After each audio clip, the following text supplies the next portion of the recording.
Figure it out. Hello, this is Adam Koralik with Figured Out Productions. The following video is a video of some kind, and I hope you enjoy it. Hey guys, it's Adam here, and recently I took a trip out to Philadelphia. I was a guest at a convention called TooManyGames. Now, TooManyGames was actually this is the second time I've done this particular convention. My MCN called Screenwave Media, they run this thing, so they brought me on as a guest. And there's a lot of people there, a lot of YouTubers you guys would know. My last year was the first convention I'd ever done as a guest before, and that was really went great. Like, I got to do a lot of panels, a lot of fans came out, all that. Same thing this year. Lots of people came out to meet me and, you know, talk and stuff. So as a guest, I got to go in early. So that's my buddy Shane there and his buddy Adam. They're both Canadians. There's two Adams. I'm not used to that. So we just kind of got a good look around at stuff kind of before the convention to open. As you can see, there's a lot of people sitting there and waiting in the back there. Yeah, they were waiting to get in. But again, as guests, we got to go in early and just kind of look around and get us, you know, a sense of the floor space and all that while people were still setting up. Really very cool. Shane, you probably know. He's Re-Res TV. He's got a really good YouTube channel. There's a lot of YouTubers here. There's the Game Chasers are back there. You might have noticed. You'll see more of them throughout this video. I'm friends with a lot of them. But now, obviously, footage you can see there. There's Stone Age Gamers booth back there. They had some really cool stuff. You'll see a lot of other YouTubers that you'll definitely be familiar with. And I thought it would be cool just to kind of give a general exploration of the convention, just show you guys kind of what was up. So there was a long line there, and you can see that was for Vine Sauce. Pat the NES Punk's a buddy of mine. He was over there. Gaming Historian Norm, he's a buddy of mine. He was right there. He had his own booth. I didn't have a booth. I didn't really feel the need for one because I don't sell stuff, so I really don't need a booth for any reason. Keith Apocary's booth was right around there, although I didn't get footage of it set up. Although, funny enough, he and I shared a limo on the way back to the hotel, or not to the hotel, to the airport, along with a bunch of other YouTubers, but he was the only one I was familiar with. He's a cool dude. Like, he is always in character, except in the limo. He was like, all right, now, you know, I gotta fly, so I have to be more normal, but cool guy. But yeah, so just another look at the floor. A lot of the stuff you would see out on the main floor is the marketplace. So this is a lot of people just buying and selling stuff. Check that out. That's a new Dreamcast game called Breakers. I'll be doing a video on that soon. That's the USA themed art version, which is exclusive to a store called Video Games New York, which is a real store in New York City. I have been to it, although the game wasn't out at the time. They had a booth here, so you could see it along with a bunch of cool merchandise they had there. I showed some of their merchandise when I actually went to Video Games New York like a month ago, so you guys can check that out if you want. It was probably a month and a half ago by the time this video's out. Just another random booth that I liked. This guy had like a bunch of random like fucked up action figures. Like, saw Special Man, which was like a weird version of Superman and stuff like that. But yeah, as you can see, I was shooting this on my phone. My phone shoots better than my actual video camera, but like the sound is actually amazingly worse, so that's why I kind of just do this post audio stuff. I figure that's kind of the best of both worlds, right? But yeah, lots of people selling just cool stuff. It can be extremely overwhelming, especially when you only bring a backpack. And I brought a backpack and a laptop case, so that's what I was limited to as far as space. So you got to make that shit count, because I'm not gonna pay for a suitcase. As, like, you know, I don't need that extra expense for no real reason. Part of it at this point is just I like to just go and look at stuff and be part of the convention. Especially as a guest, I kind of have the luxury that I get to do that, which is nice. And just to meet up with people. It's a lot of people who I recognized from last year had came back. A lot of new faces this year. People were coming out. It was really very cool. But the convention also has many other things. Like, there's a whole tabletop gaming section over here. And in the back, you'll see a better shot of it in a minute. Well, you'll see it in a minute, but there's also, this is like the indie games section, where there's a lot of, you know, places where people can try out a bunch of games that are coming up from indie developers. I don't have any footage of it because I'm an idiot, but there's actually an arcade section, like in the back. There's a whole bunch of arcade cabinets, and there's also like a live stage for music performances and stuff. So there was a lot of that was going on. I'm sorry, I just didn't think to get footage of either of it. I don't know why. Yeah, so it's not all just come buy stuff. There's also lots of panel rooms, which again, you'll see a little bit of footage of that, because a lot of the YouTubers and stuff, like myself, we all end up getting panels and we just talk and do live Q&A, or we have some sort of show. It depends on, of course, who the YouTuber is and or who the personality is. But in my case, I just did the easiest thing. I just did a live Q&A for my first panel. And then my second panel, I just joined Shane Rerez on his panel, which was mostly about really bad games, and I just kind of chimed in. He joined me on my first one, just kind of chimed in. And then we had this third panel, which I'll talk a little bit more about in a bit. So back at that weird toy booth, I saw this. That was expectation. And that was reality. The guy had two of them. Deformation Thomas, not Thomas. And I just thought that was hilarious. And I have a thing for DeLoreans. And usually when you find DeLorean toys, they're always Back to the Future themed. That one's just a DeLorean. I was like, oh shit, I want that. Didn't get it. And then you're wondering what the hell this is. This was actually cosplay wrestling. That's a real thing. People would dress up as characters and fight. So that's a thing. But yeah, many more booths. You can see one for AVGC back there. I will be going to AVGC. That's a convention in September, so please feel free to come out to that. It'll be in New Jersey. Very cool convention. I went to that last year as well. But yeah, there's just kind of a nice overall look at the convention floor space. This is from the Screenwave booth, where there's Mike Matei. You can see him hanging. You would know him from Angry Video Game Nerd. That's Jordan from the Game Chasers. He's a buddy of mine. We filmed some weird shit together. Yeah, and there's the Angry Video Game Nerd. James was just standing there too. And I don't know why, but I just thought this is kind of cool. This guy had a sea of Sega Saturn stuff, and I had to get footage of that because you don't ever see that. So it was just kind of cool to get a shot of that. But yeah, so there you go, just more random shots. Actually, I want to give a little shout out here to a couple of fans in particular. This is Megan, that's Andrew in the middle, and then Megan's brother was in the red shirt. They're Game Society fans. They came down from my other channel. Here's a bunch of my fans who came out right there in the front, who all came out to see me the line for my first panel. And then this is a bunch of people leaving. And actually, I took way too long to get this shot. Sorry, guys.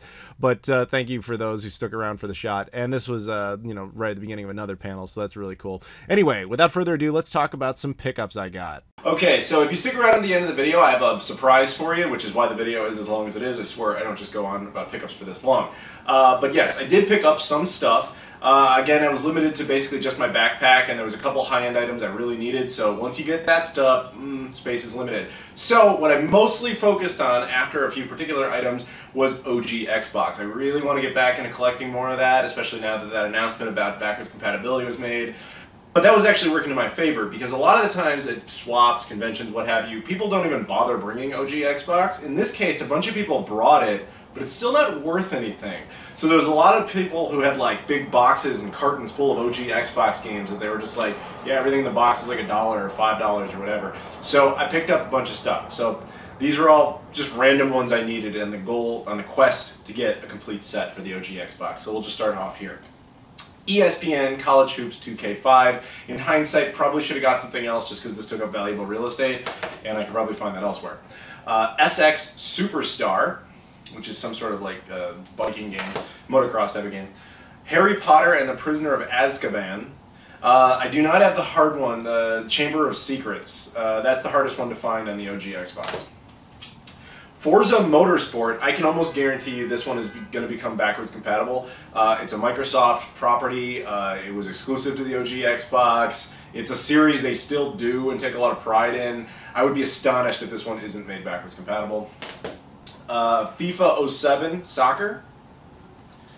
NHL Hits Pro. This is one I guarantee will never be backwards compatible because Midway, the company that made it, no longer exists. The Bible game. Yes, this is real. I never see this one, so I was like, you know what? Fuck it. I'm just going to grab that one. Crash Bandicoot, The Wrath of Cortex, from the dark days of the Crash Bandicoot franchise, although I don't think this one was all that bad. The Sims 2, you guys know me, I'm a strictly console player. I don't really like PC gaming in general, but I credit where credit's due. Sims games always work better on a PC, like there's no debate there. Still Life, I kind of remember this being like a cool horror game. It's been a while, it's like an investigation horror game. I remember this being kind of neat, although I haven't played it in a long ass time. Toka Race Driver 3, the Ultimate Racing Simulator. Virtual Pool Tournament Edition. And finally, the real gem of all of these, Cyanide. This is actually an OG Xbox exclusive. This is a cool like shooting game. From what I remember, it's kind of like Resogun or Resogun, if you guys remember that. That's kind of what I vaguely recall this game being like. This game is very uncommon, and as far as Xbox games go, it's actually worth quite a bit. It's about a $30 game. Ooh, I didn't pay that. I was in like $5 bin, but that's when you know the OG Xbox is cheap territory, when like one of the most expensive games is $30.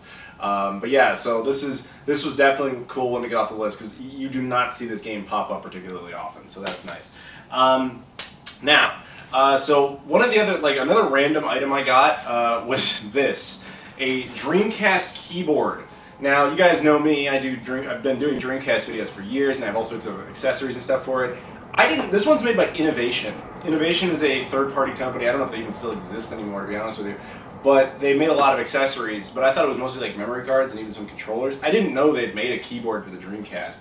My buddy Frank, who runs a store in Philadelphia called Game Junkie, he had a booth there, and he had a couple of these, and he was asking $10 for them. I offered him $5. He said, yeah, sure, that's fine. So, yeah, Dreamcast keyboard. Let me know if you guys want me to do like an OG, you know, Keep Dreaming episode on this, because it's very, very, very rare when I find a Dreamcast accessory that's new that I haven't done a video on. So, if you want me to do that, if you don't feel like that's a little too out of date, perhaps, I'd be happy to do it. Just let me know. But yeah, definitely cool to get a new Dreamcast peripheral. Now this was totally free. As a guest of the convention, I got a, you know, thanks for coming to the convention, here's like a swag bag type of thing. So it's just a bag by Screenwave Media. They're the guys who host the convention, as well as being my MCN. And inside it came with two items. One is a t-shirt, which you can see right here, just a white t-shirt with the logo on it. Very cool. And the other thing, which I at first was like, fuck this thing, but then later I grew to love it, a fucking fidget spinner. I'm sorry, I thought these things were stupid, and now I'm addicted to this damn thing. I can't stop playing with it, I have a problem. Fuck! Anyway, so yeah, I have a fidget spinner. Thank you to Screenwave Media. And now, the last thing, this is like the ultimate item. This was the one I was the happiest about. Just wait, okay. So you can see here, it's a nice little tote bag from Stone Age Gamer. You guys know Stone Age Gamer. Hell, I'm wearing the shirt I got from them last year, right now. But yeah, Stone Age Gamer, obviously a cool retro gaming store that has all sorts of great stuff. Inside this bag, there's a few things. First, there's this year's t-shirt, which was very cool of them to give me. They just threw that into the bag. Right on, look at that. Nice black t-shirt. I prefer black over the red shirt, personally. And then, let's see what else we have. We have a little envelope. Inside is, well, let's open it up together.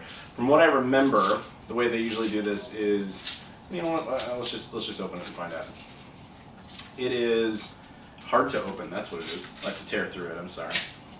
It's a gift card, which is what I was expecting. They usually include a gift card. This is a $10 gift card, as well as a magnet and a business card. So there you go, very cool. But the shirt, the gift card, the bag, well, nice. Not the reason we're here. This is what I got. This is the Neo SD AES. What this is a flash drive for the Neo Geo AES. Yes, seriously, this is a thing, this is real.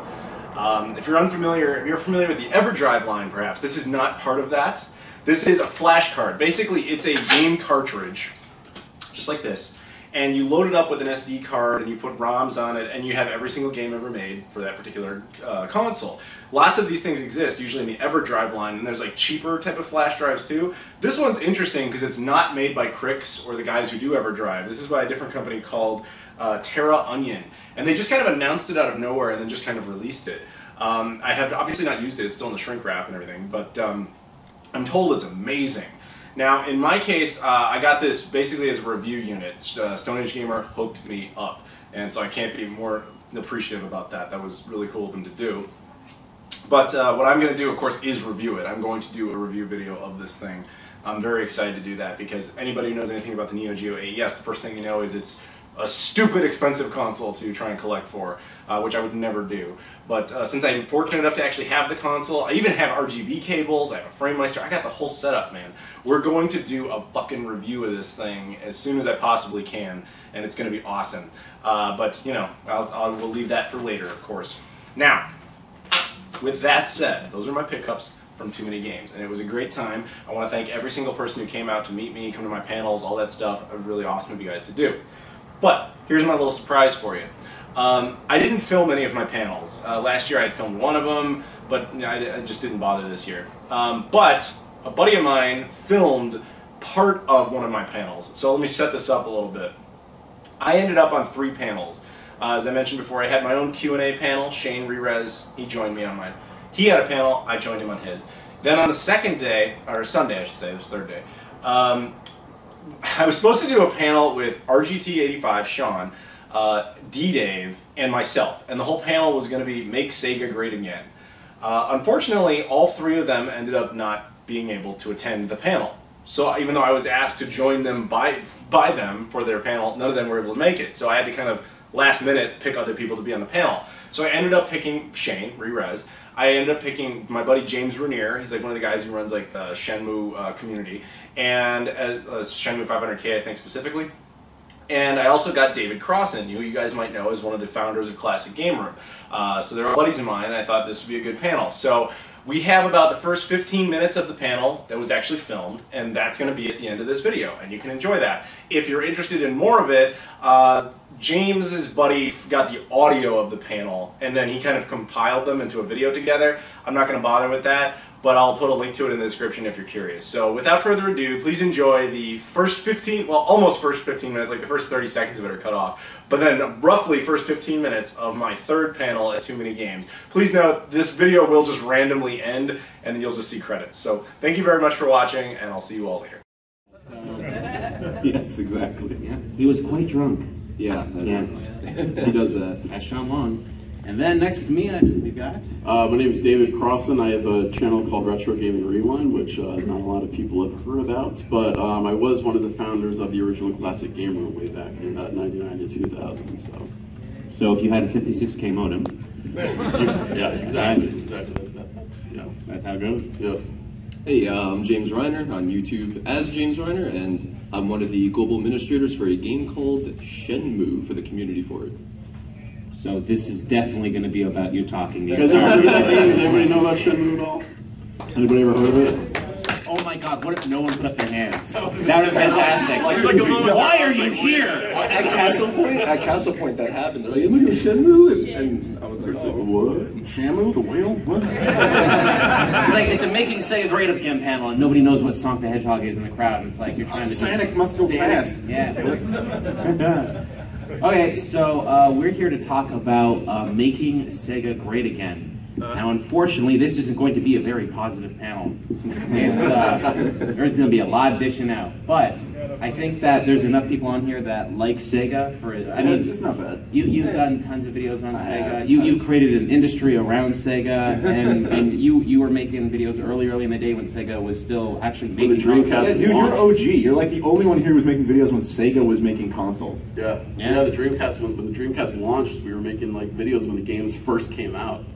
So yeah, it was crazy, but nobody was watching them because again, 56K. So the first time it was like, oh my god, there's Dreamcast reviews online, and I was watching them. It was fantastic. When did you start Classic Gaming? Sometime in '99. So you predate YouTube by 6 years. Yeah. There you go. Yeah. So basically, we were trying to sort of like create our own YouTube before YouTube actually existed, but obviously YouTube just had an insane amount of resources to actually make it happen. But we were just sort of like a little shop out of Pittsburgh, and we were just like doing everything ourselves, our own compression, the publishing, all that stuff, the advertising. We were just like posting on forums that nobody actually read, so it was hard to actually tell if anybody was actually watching the show. Let's just put it that way, Okay, awesome. So how do you want to do this? You want to just do, you want to have questions? How do you want to do this? I guess Sega-themed questions I think would be appropriate. Sega-themed questions about Sega things. Sega things. Sega. Yeah. Does anyone have a Sega thing? There we go. Does anybody miss Phantasy Star Universe? I guess so. Did any of you ever play Phantasy Star Universe? I miss the one-player Phantasy Star games. That's what I grew up on. That's Phantasy Star to me. I never actually played any of the online games, even though I bought Phantasy Star episodes 1 and 2 on Dreamcast. Yeah. I actually have the broadband modem. I imported it, but I never actually did anything with it. I never actually hooked it up because I know there's like a network of people that still play it, I guess. Yeah, you can still play Phantasy Star online on the Dreamcast online. You just have to kind of know what you're doing. And that's really difficult now, because unless you have a broadband adapter on your Dreamcast, you're going to be going through a 56K modem, and that is fun, because that did not age well. Yeah, no, not at all. There's a hardware movement right now in the Dreamcast scene where they were able to actually replace the BB-8, so hopefully more people can get online now. So. I forget the name of it though, but I'll send it to you later. Well, a cool thing to know about the Dreamcast is like a lot of people like the Dreamcast console, and maybe you weren't around when the Dreamcast was like really popular, which means you're super young, and we're gonna stop swearing right now just so that nothing bad happens. But with the Dreamcast, what's so interesting is that console died at its peak. Most consoles die incrementally by just losing games, and then the next system comes out. But the Dreamcast died right at the top when everyone still wanted it. It was almost born on life support. Yeah, it really was. Right? Like, so most of that console was funded by, I forget his name. Any of you guys remember the name of the guy, the Japanese dude who was like solely funding the Dreamcast? Mr. Sega. Not Mr. Sega. That's not his name. Well, anyway, there was a guy in Japan who was like multi-billionaire, and like he was single-handedly funding that console to keep it alive because it was not bringing in money. And then he died, and then a week later they pulled the plug because they were like, "We're out of. That's it. There's nothing else." I think he left like before he passed away in his will. Like a lot of his assets were just given directly to Sega without question. Stuff, yeah, he was like the biggest. Like you might like Sonic the Hedgehog out there, but he loved Sonic the Hedgehog. Like he cared so much about that company. And when the Dreamcast fell, and when they finally closed shop, it closed shop at its peak when there were still really amazing games out there. Yeah, something hadn't come out yet. Like Shenmue 2 had not been released yet, and it still was going to be. Yeah. So to have your console died at that point means, wow, that was a pretty good piece of Yeah, they've done Valkyrie going. Like a lot of like early Xbox, Sega published titles which started out as Dreamcast games. Yeah, we can all thank Peter Moore for screwing us on that one. Yeah. You guys familiar with that story? Peter Moore was president of Sega at the time of North America, and he basically canceled all the Sega titles and pushed them over to the Xbox, and everybody's like, why are you doing that? And then eventually it's like, oh, because I'm getting a job at Xbox. And he like sold us all out to do that. And then nobody bought an Xbox. Yeah. It's just like I did. It's about the Xbox. The Xbox. That's your real Dreamcast 2, the OG Xbox. Yeah, exactly. It's like it's what we look back at the older systems with like fond memories and stuff like that, but it was GameCube, Xbox, PlayStation 2. Like it was insane. The disparity. Yeah. You combine the GameCube, PS2, or sorry, GameCube, Dreamcast, and Xbox sales, they don't even reach like half of what the PS2 sold. Oh yeah. Yeah. It was insane. Like that console's. What are the numbers on the PS2? PS2 sold 155 million. 155. Wow. Dreamcast sold 10. The Texas dollar sign, just too much. I don't know. I'm trying to say lots. Like it was Texas dollar sign? Yeah. I know you're Canadian, but that's not a thing. A lot. Many. Thousands. Hundreds. Many. Would you say a plethora? Yeah, a plethora. Yes. But yeah, I think there's a couple of there's people out there that love. I mean, Sega still exists now, but not the same way we remember them in the past. How many people out there are huge fans of Yakuza? Yeah? Two people. Wow. 3. But you're big fans, right? Yeah? See, once you play Yakuza, you know you like Yakuza. Yeah. That franchise. Yakuza's a great way. Hooks in you, man. Yeah. Once you start to realize, wow, you can just go anywhere and literally do anything. Oh, you go into that pool hall and just play like a quick mini game of pool? No. You literally made an entire pool game that happens to be inside Yakuza because why not? Yep. It's insane. Yeah. And that's Yakuza's like an interesting way to explain to people what Sega is. Because like I have a lot of friends that I work with who never played any Sega content growing up, and I'm like, here, play Yakuza, and they're like, there's a part in this game where you can go in and like masturbate, and I'm like, yeah, that's Sega. They were nuts. They were always nuts. We grew up with this, so we know they're crazy, and it's fun for us. But it's a great way to introduce people, and that's Yakuza's like the last visage of OG Sega. Yeah. And they've even got their I forget what the arcades are called, but they have the machines in there. You can actually like load up and actually play the games. Yeah. But then the storefront is actually called whatever it's called in Japan. I can't remember. Yeah, is that Club Sega? Yeah, Club Sega. I mean, James and I are the only two up here. I'm assuming that have been to Japan. Yeah. We were both there like 2 months ago. Yeah. And not together. It was just a weird coincidence. Yeah, we missed each other by a day. We missed each other by a day. But anyway, so we were wandering around, and Sega is a totally different company over there. Yeah. Like here, they're irrelevant. You don't see them anywhere. Over there, giant billboards that just say Sega on them for some reason. And like they're involved with so many things you would never expect. Like they do publishing for games over here. Like Call of Duty is published by Sega in Japan. Yep. Why? I don't know. Same with Warner Brothers games, all their stuff, all those Lego games, they have Sega's name all over them. They're just a huge publisher over there. So they're really socially relevant, but outside of Japan. And like a weird thing that you don't even think about anymore is like we think of Sega as a video game company, and in Japan they partner with the pachinko company. Sammy kind of forcefully took over. Yeah. So there's like a lot of things they do there, but what many people don't even know is what Sega makes a lot of money at right now is hotels. They've got hotels and theme parks. They've got resorts, and they're just called Sega Sammy Resorts and stuff like that. And like Sega is, I wouldn't go to the same success level as Disney, but it's kind of like that. Like they just, Disney has hotels. Would you expect that from them? No, but Sega is kind of like that in Japan. It's very strange. They're like if Hilton made a video game system. It's weird, and the way that it works is just like Konami. They own multiple ventures of multiple things, and Sega has a holding where they just go around and buying whatever they want to get. But I would argue that with Yakuza, because Yakuza has like 1 billion games inside of it, that all of the people making games at Sega is like, I got this really good idea for a racing game. We're going to put it in Yakuza. No, I want it to be a standalone. No, it's going in Yakuza. And that's what it is. Yeah, it'll be a slot car racing, and you'll go in. Like every single mini game you can think of is inside of a Yakuza game. Yep. Including Masturbation Simulator. Like, Yep. If you want to get into this game series after hearing the wonderful jokes about that, which is not a joke, I wish serious, it wasn't a joke. Yeah. That's a real thing.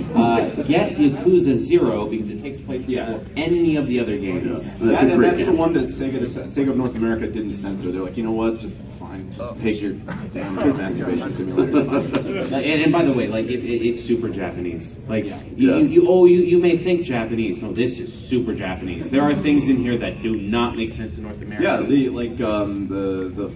there's a whole submission in Yakuza 0 where you're like helping this guy who thinks his girlfriend's cheating on him, but what she's actually doing is selling her panties, and you have to like track down like the mafioso head of the group that's enforcing her to sell her panties. That's a thing in Japan. Buying panties out of vending machines and approaching girls like, but that's all in the game. They just left it, and then so you're playing as a Western, you're like, the hell is this?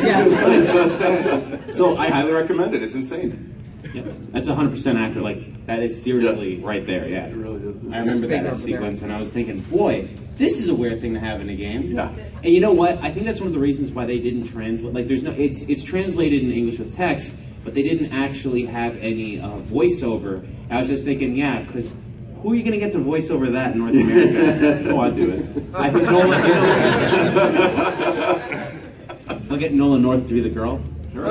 He's in everything. My God. Yeah. I guess that answers your question. I hope about Fantasy Star. Next, anybody? Go for it. Does Sega mean something in Japanese? Or it stands. There you go. Service games. It's founded in Hawaii. It was actually an American company that got pushed out to there. It actually stands for Service Games. Yep. Started by an American. That is. We had a whole history panel on that yesterday. It's hilarious to think that Sega is that, but what's also really funny is Sega actually got into video games a little bit before Nintendo too, but it was a long time ago. Like they were making amusement games when Nintendo was still making cards. Card games. Yeah. Yep. And instant rice packets. Oh, you mean Nintendo? That is Nintendo. Oh, yeah. Nintendo. Interesting. If you can find one of those, I'm pretty sure someone will pay a lot of money for it. Don't eat it though. Sega Forever thing? Oh, Sega Forever. Indifference.